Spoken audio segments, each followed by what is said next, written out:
ठीक भैया। बाबूजी ठीक मैडम। छोटा की वो ठीक है भैया। पढ़ा लिखा का भी हाँ। आ तू कैसन बाड़ू? ठीक बने। आप पाहुन कैसन बानी? ठीक बा। आ कहाँ बानी वहाँ के? उनमें बाद में बना। अच्छा तो सब ठीक बानू? हाँ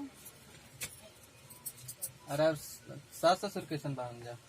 सब ठीक बा। बुलावा तनी पाहुन के। लगले आ जाए तो ले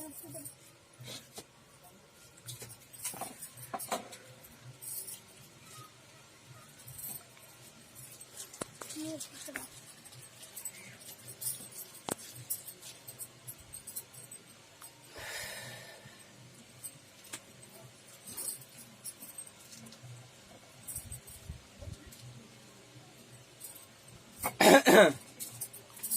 काटती की है क्या ये दो। भैया आइल बा। अरे वाह अरे भाई वाह। बोला तुम पाहुन। खुश रहो खुश रहो। तब सुनाई गाँव के समाचार बताइए कैसन थी। बा? सुनाई गाँव के समाचार कैसन बा? ठीक बा सब। सब ठीक बा। हाँ आपन बताई। हमारो सब ठीक है बा। तो कैसन चलता? का सब चलते मीटिंग के तैयारी बाटे। पानी उनी पी लो। क्यों नहीं आ? ये नहीं है। हाँ ठीक बा रखी उकी बना गई। हाँ। चलिए बहुत खुशी की बात बाटे कि रोरा बहुत दूर से चल के आई हन। अरे हुआ तो लेकिन आई नहीं है। तो माने हम तारा दीदिया से राखी बनवावे जाई। हमारा दीदिया के तो ना लेके आई नहीं है। तो का करबो टाइम ना मिलला। ना हमारे भैया खुद ही चल के आ गए हैं। हाँ बहुत बढ़िया बनता है भैया हो कि अपना बहन से राखी बनवावे आगुन।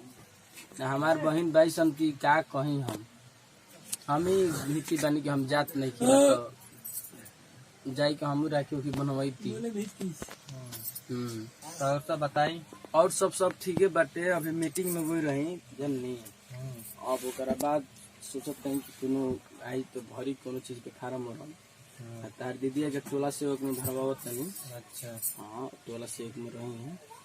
अच्छा और सब मैंने अपने दीदी कुछ लाइबो के नहीं बेगवा में का लाइबो नहीं लाइल बनी क्या लाइबो नहीं ला दीदी। क्या हटे की बात घर तो होने। देख लीजिए खुद ही। आप नहीं दिखाएगी दिखाइए। क्या भी हाँ कौन चीज की हम बुलेट के। बुलेट के हैं। अरे हुआ बैठ के चलाई। आ तारा बहन के तार बाबू जी घर दहेज ना दिलन अभी के रक्षा बंधन में दिला हमें। तो का हो गई? हाँ रक्षा बंधन में दे देनी यही से तारा गाँव ना जात रही से तारा बहन के हम विदा ना करत रही। ई गड़िए के चलते पुरान ये कि नया ही है। अब नया ही है। नया ही है नु। देखिए दोरे पर और खड़ा भी है। अच्छा ठीक बाटे। बाबूजी के समाचार सुनाओ। बाबूजी कैसे नो? ठीक बानी। माई ठीक बाड़ी। तार दीदिया कैसन गई? वो ठीक है भैया। कैसन चलो कुछ नहीं। कैसन गई? ठीक भैया। तार पाहुन खुश रहतो नु। जब हाँ पियला तो बाबूजी के माई की याद न पड़ेला। सब का। अब पियो तनी। लेकिन अब पूछा था कौन पहले से ढेर बदल गई नहीं। पियला छोड़ देला। पियला तो छोड़िए देनी। का कहलावा ढेर बदल गई नहीं। तारा माने फिर पिए के पीवा के विचार बगाई ना ना ना ये के कहता ना नु ना। सुनो देखो आजकल के डेट में जानते हो मेरा नु से बढ़ के कोई नहीं है। तो एगो बात जानना इंसान से बढ़ के पैसा बा। हम्म। पैसा रही तब नहीं करी पिए। तार बहन के हम का से का ना बेच के साड़ी किने के ना रहेगी। देखो वो दारू पियल छोड़ा नहीं हम ठीक कहीं नहीं आ रहा। चलिए ठीक बटे। और कहत नहीं कि मैंने बढ़िया से रहे के हुए ना तने अपन दीदी से बात कराई। साली में है हमारा नंबर बढ़े तो रहुए कल ही। अरे कहली कि वो ना बतिया का है जगह तो सार दूर ऐसा नहीं चाहिए कि अपन बड़जियो दीदी के ख्याल रखते ना।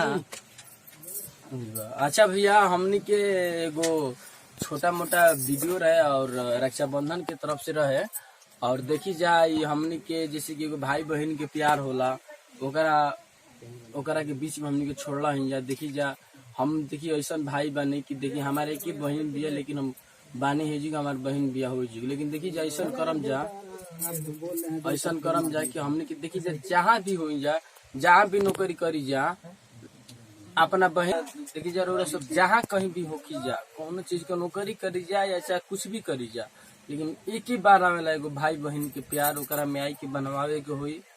ये तो दुनिया में बका जी।